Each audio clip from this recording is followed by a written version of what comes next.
రాజకీయాల్లో అధికారంలోకి రావడం ఒక ఎత్తు అయితే దాన్ని నిలబెట్టుకోవడం మరొక ఎత్తు. సరిగ్గా ఇక్కడే తెలంగాణ కాంగ్రెస్ ఒక పెద్ద వ్యూహాత్మక తప్పు చేస్తోందా అనే అనుమానాలు ఇప్పుడు గట్టిగా వినిపిస్తున్నాయి. బీఆర్ఎస్ను రాజకీయంగా కోలుకోకుండా చేయాలనే కసితో ఆ పార్టీని తగ్గించే ప్రయత్నంలో కాంగ్రెస్ ఓవర్గా రియాక్ట్ అవుతోందా అంటే అవుననే వాదనలు వినిపిస్తున్నాయి. ఎన్నికల ముందు ఇచ్చిన 6 గ్యారంటీలు క్షేత్రస్థాయిలో డెలివరీ కాకపోవడం, ముఖ్యంగా రైతు భరోసా పెట్టుబడి సాయం అందకపోవడం, రుణమాఫీలో సాంకేతిక లోపాల పేరుతో వేలాది మంది రైతులకు మొండిచేయి ఎదుర్కోవడం, నిరుద్యోగుల ఇష్యూస్పై పబ్లిక్ నుంచి ప్రెజర్ పెరగడంతో కాంగ్రెస్ తీవ్ర డిఫెన్స్లో పడిపోయింది. ఈ డిఫెన్స్ నుంచి బయటపడడానికే ప్రతి చిన్న విషయానికి గత కేసీఆర్ ప్రభుత్వాన్ని బూచిగా చూపించి సేఫ్ గేమ్ ఆడుతోందా అనిపిస్తోంది.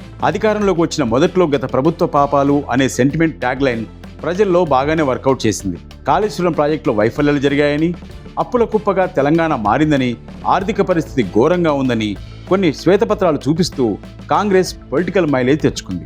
అయితే కాంగ్రెస్ వేసిన పాచికలు సంవత్సరం తర్వాత బహిర్గతమయ్యాయి.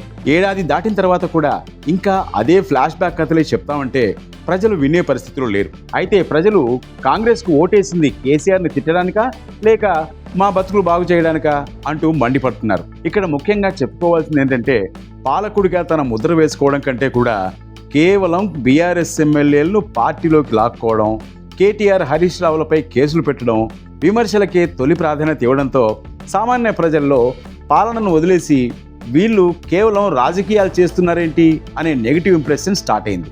ఇదే కాంగ్రెస్ను తెలియకుండా దెబ్బతీస్తున్న ప్రధాన అంశమని ఇప్పుడు సొంత పార్టీ నేతలే అంతర్గతంగా చర్చించుకుంటూ తలలు పట్టుకుంటున్నారు.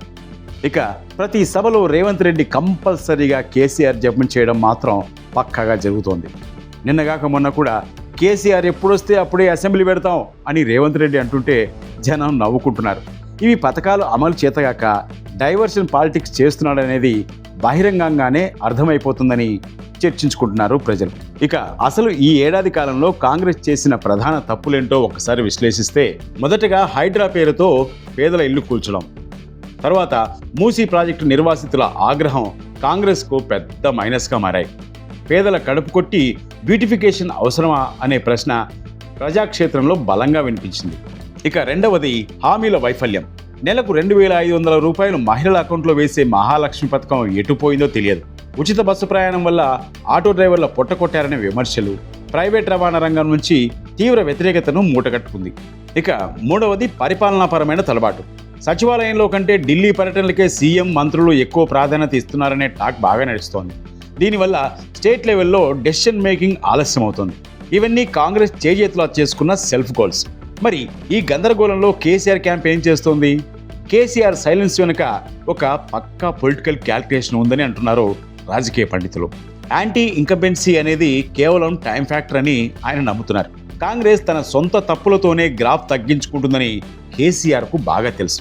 అందుకే కేసీఆర్ వెనక ఉండి నడిపిస్తుంటే కేటీఆర్, హరీష్ రావులు ఫ్రంట్ లైన్లోకి వచ్చి రైతుల ఇబ్బందులను, డిఎస్సి నిరుద్యోగుల సమస్యలను, పెండింగ్ హామీలను కాంగ్రెస్ మెడకు చుడుతున్నారు. మేం 10 ఏళ్లలో ఏం చేశామో వీళ్ళు ఈ 2 ఏళ్లలో ఏం చేశారో చూశారుగా అనే పాయింట్ను ప్రజల మైండ్లోకి బలంగా ఇంజెక్ట్ చేయడంలో బీఆర్ఎస్ పవర్ఫుల్ వెపన్ వాడుతూ సక్సెస్ అవుతుందనే చెప్పాలి. ఇక మరొక ఇంట్రెస్టింగ్ ఫ్యాక్టర్ ఏంటంటే సాక్షాత్తు వరల్డ్ బ్యాంకు తెలంగాణ ఆర్థిక పరిస్థితి గురించి దిమ్మ తిరిగే నిజాలు బయటపెట్టడం. దేశంలో ఆర్థికంగా పుంజుకుంటున్న రాష్ట్రంగా తెలంగాణ 3వ స్థానంలో నిలిచింది.